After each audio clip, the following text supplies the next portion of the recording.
When I'm not helping clients with some of the more practical issues related to career advancement, like formulating a networking strategy, refining a LinkedIn profile, or preparing for an important interview, I'm often having a conversation with them about the impact of their work. And in those conversations, one theme seems to come up over and over again. Invariably, the people I work with want to know that they're making the world a better place. Have you ever thought that you want to make the world a better place through your work? If you have, do you know what that really means? Or how would you know you're doing it? Stay tuned and we'll talk about it.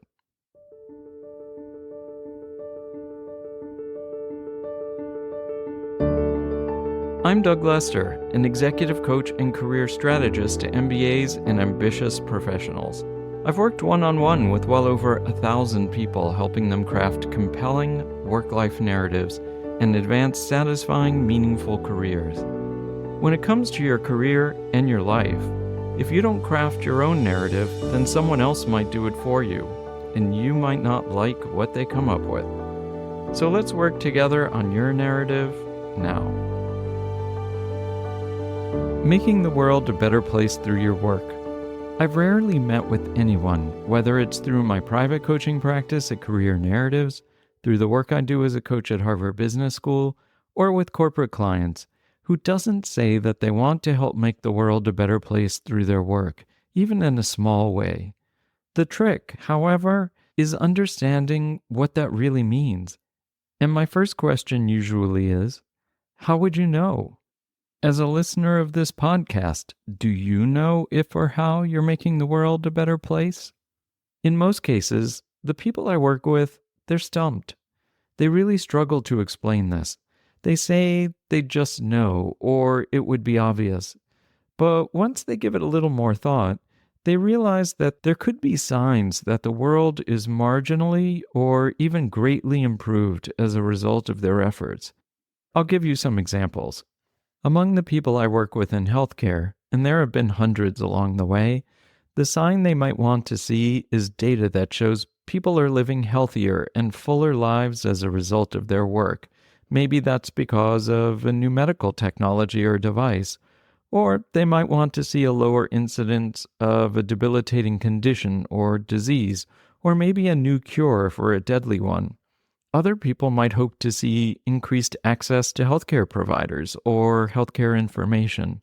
There are countless potential outcomes that might signal that the world has become or is becoming a better place for these clients.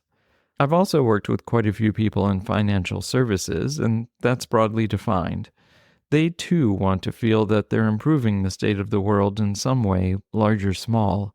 The most common theme I hear from people working in this area is some version of wanting to help people achieve greater financial stability and security. Or maybe they want to help direct more investment dollars to communities that historically wouldn't have received them.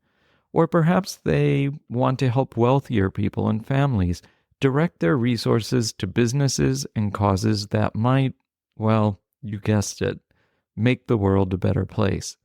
Don't get me wrong, I know that there's a significant percentage of people in financial services who are primarily in it for the money, power, and prestige, but they're typically not my clients. Before I became an executive and career coach, I worked in the beauty and personal care industry. My last role was at Neutrogena, which was a part of Johnson & Johnson. There were signs of positive impact on the world there too.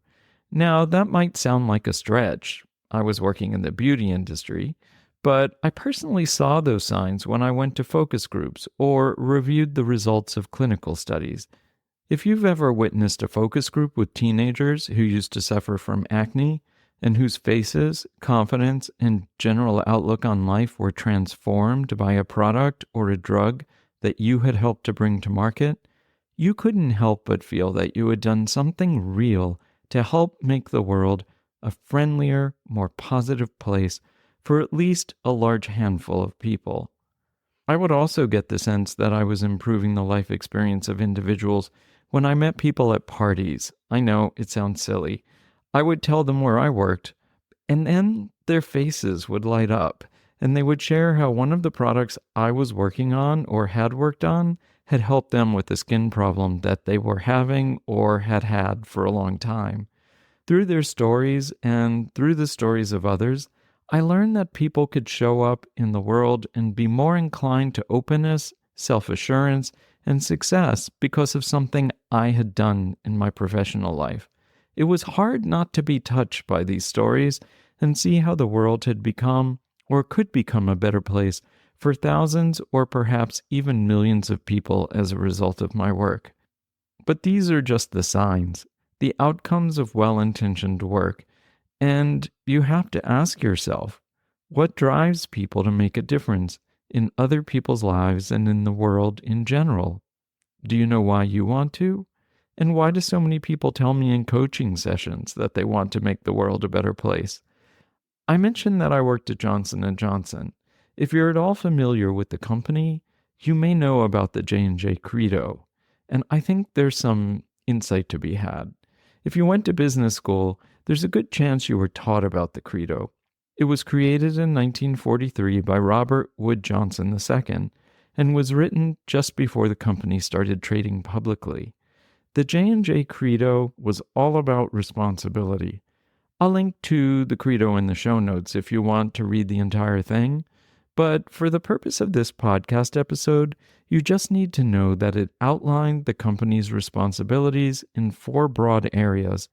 The first was the company's responsibility to its customers, to the patients, doctors, nurses, and anyone else who used or benefited from the company's products. The second covered the company's responsibility to its employees. The third was about the responsibility the company had to the communities in which Johnson & Johnson operated. And the fourth, and notably the last, was about the company's shareholders.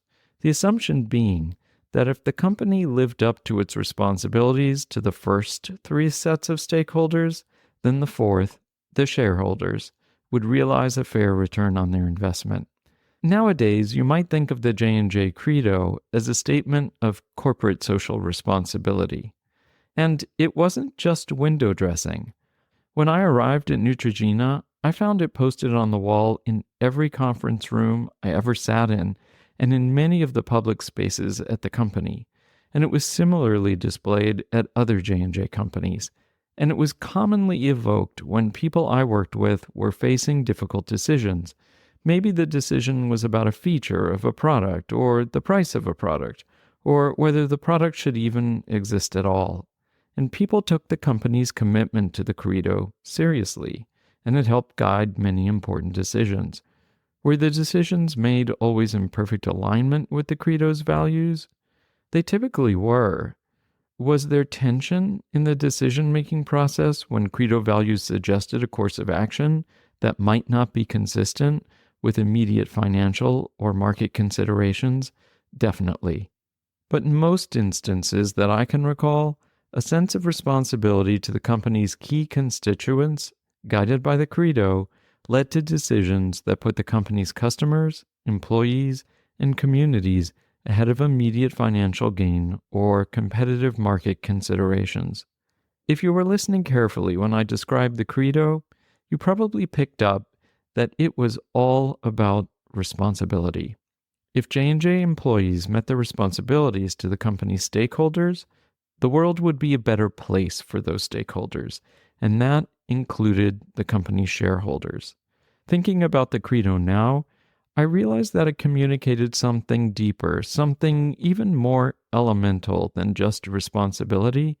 It communicated a sense of respect, a deep, abiding respect for the company's customers, employees, communities, and shareholders. And similarly, when I think about how my coaching clients talk about having a positive impact on the world, I find that there's a deep respect there too, even if it's not obvious right at the beginning of the conversation. In healthcare, when I hear clients talk about working on treatments, cures, and medical devices, they're often driven by a basic respect for human dignity and happiness.